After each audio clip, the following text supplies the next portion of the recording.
प्रधानमंत्री नरेंद्र मोदी ने कहा है कि भारत निरंतर अगे ਵਧਣ ਅਤੇ ਆਤਮ ਨਿਰਭਰ ਬਣਨ ਲਈ ਯਤਨਸ਼ੀਲ ਹੈ।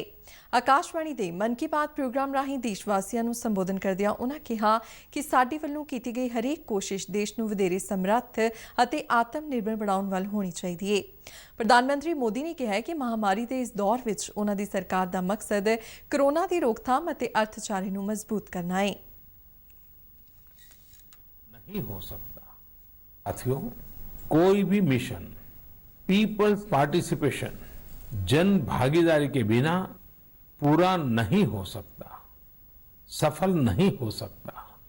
इसलिए आत्मनिर्भर भारत की दिशा में एक नागरिक के तौर पर हम सबका संकल्प, समर्पण और सहयोग बहुत जरूरी है, अनिवार्य है। आप लोकल खरीदेंगे, लोकल के लिए वोकल होंगे तो समझिए आप देश को मजबूत करने में अपनी भूमिका निभा रहे हैं।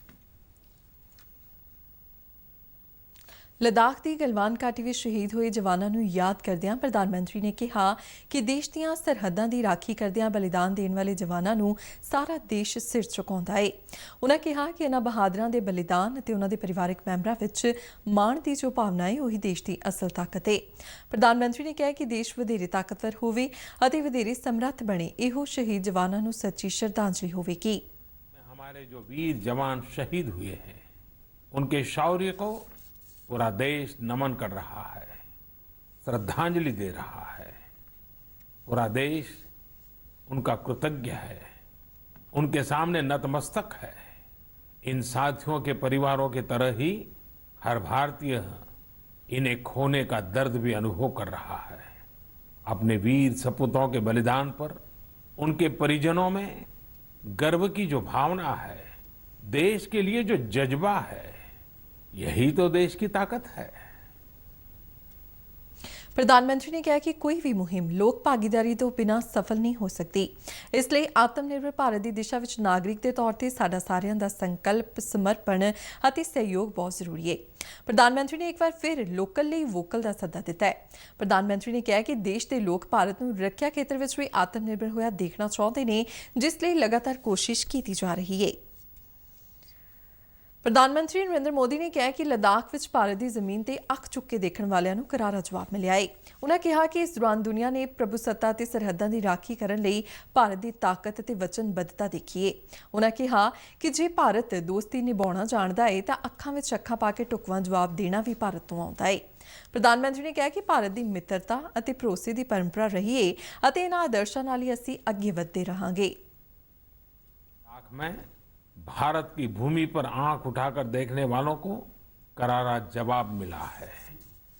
भारत मित्रता निभाना जानता है तो आंख में आंख डालकर देखना और उचित जवाब देना भी जानता है। कोरोना वायरस महामारी के दौर में प्रधानमंत्री ने एक बार फिर लोगों तो सहयोग मंगया है और उन्होंने लापरवाही ना वरतन की अपील की थी।